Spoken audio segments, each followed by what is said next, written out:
ভিডিওর শুরুতেই তোমরা বুঝতে পেরে গেছো যে আমি কি নিয়ে আজকে ভিডিও করছি। সো হ্যালো এভরিওয়ান, কেমন আছো সবাই? আশা করি ভালো আছো। এখন বাজে সকাল 10টা। আমি আর কিস বেরিয়ে গেছি রেডি হয়ে। আর দেখো না, কোথাও যাওয়ার সময় আমার এই মুখের র্যাশগুলো ওঠে। এটা যে কি বিরক্তকর সেটা বলার মতো না। আসলে আগের ভিডিওতে বলেছিলাম না যে আমার একটু পেটের সমস্যা হচ্ছে, ঠিক তার কদিন পরেই এই র্যাশটা বেরিয়েছে। তা আমি ফাইনালি চলে আসলাম আমার বাবার বাড়িতে। আর দেখো বাবা কি সুন্দর বেলুন দিয়ে ঘরটা সাজিয়েছে। এদিকে মা আর পিসি রান্না করছে। আমি এসে দেখি আমার বাবা বাড়িতে নেই। তারপরে আমি জিনিসগুলো রাখলাম। জানো তো, মা অনেক সকাল সকাল আসতে বলেছিল, কিন্তু তাও আসতে পারিনি। আমি এসেই দেখি মা একা হাতেই সব কিছু রান্নাবান্না করছে। তখন আমি কি করব, তো আমার যে জিনিসগুলো এনেছিলাম সেইগুলো দিয়ে এখন সাজাচ্ছি। তার মধ্যে দেখি বাবু চলে এসেছে।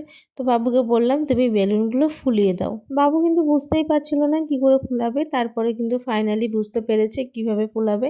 তারপরে ফাইনালি বাবু ফুলিয়ে দিল বেলুনগুলো। আর আমি হচ্ছে এই ডেকোরেশনটা করছি। আসলে আমাদের ঘরে না সেরকম একটা জায়গা নেই।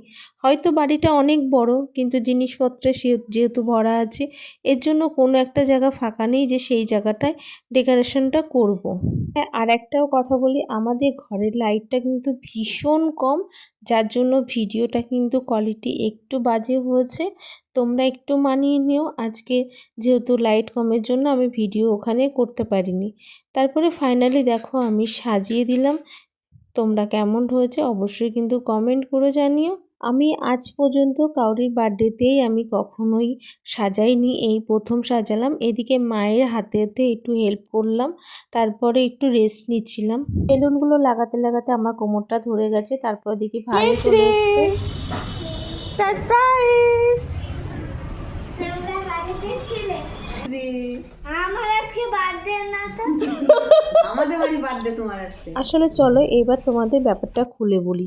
আমার ভাইজি আজকে জানতোই না যে ওর বার্থডে সেলিব্রেশন করছে ওর ঠাম্মি। যেহেতু ওর পরীক্ষা হয়ে গেছে, ও ওর বাড়িতে এসছে, তাই হচ্ছে কিন্তু ওর ঠাম্মি আর ওর দাদু মিলে আয়োজন করেছে ওর বার্থডে। মিস্ত্রি কিন্তু ভীষণ খুশি হয়েছে, কারণ ও যেটা আশাই করতে পারিনি, যেহেতু ও জানতো না যে ওর ঠাম্মি আর ওর দাদু ওর জন্য এত কিছু আয়োজন করেছে, সেটাও জানতো না। তো তারপরে দেখো এবার হচ্ছে ওকে কেক কাটার জন্য আমি তৈরি করে দিলাম। হ্যাঁ, আমি এখানে কিন্তু সুন্দর করে আমি সাজিয়েছিলাম, যেটা বলছিলাম। এর আগে কখনো সাজাইনি। আমার ছেলে মেয়ের বার্থডেতে কিন্তু আমার ছেলে মেয়েই সবসময় সাজিয়েছে, আমি কখনো সাজাইনি। মানে ওদের বার্থডেতে ওরাই ডেকোরেশন করে, যেহেতু আমাকে রান্না বান্না করতে হয়, সব দিকটা সামলাতে হয়, সেই কারণে ভাই কিন্তু ওর মেয়েকে আশীর্বাদ করছে তোমাদের সঙ্গে গল্প করতে করতে, সেটা আর বলাই হয়। ওর মাও আশীর্বাদ করছে, মানে এক এক করে সবাই আশীর্বাদ করছে। এবার হচ্ছে ওর পিসেমশাইয়ের পালা। ওর পিসেমশাই ওকে আশীর্বাদ করে দিয়ে পায়েস খাইয়ে দিল। তা অবশেষে তারপরে আমি আসলাম আশীর্বাদ করতে ওকে।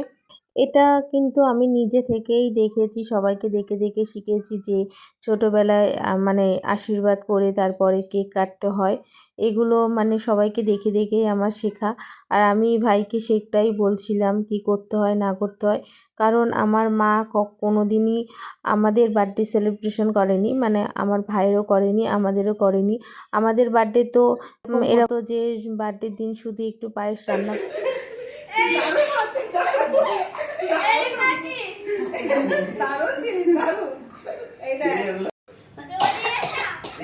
করে খাইয়ে দিত, ব্যাস ওইটুকুই, এর থেকে আর বেশি কিছু হতো না।